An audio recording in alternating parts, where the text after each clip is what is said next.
విచారణలో తేలితే action.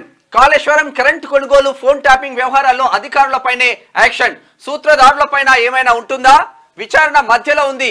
ఎవరిపై action అనేది విచారణ తర్వాత తేలుతుంది. ఏదైనా చేస్తే ఉద్దేశపూర్వకంగా ఇరికిస్తున్నట్లు ప్రచారం జరుగుతుంది. విచారణ కోసం అవసరమైన వాళ్ళను మాత్రమే కస్టడీలోకి తీసుకుంటున్నారు. వచ్చే అసెంబ్లీ సెషన్ నాటికల్లా అన్ని బయట పెడతాం. జూన్ 4 వరకు ఎన్నికల కోడ్ ఉంది. అప్పటి వరకు నేను అధికారులతో సమీక్ష చేయలేను.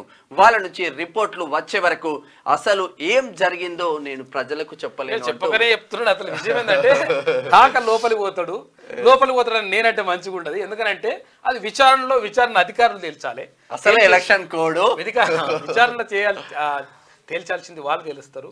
ఒకవేళ ఇప్పుడు ఎలక్షన్ కోడ్ ఉంది కాబట్టి దాని గురించి నేను మాట్లాడే వీలు లేదు. కాబట్టి ఎవరు పోవాలనో ఎవరు ఉండాలనో ఏం కథనో అంతా కూడా వాళ్ళే తెలుస్తారని చెప్పేసి చెప్పకనే చెప్పేస్తా ఉన్నాడు ముఖ్యమంత్రి.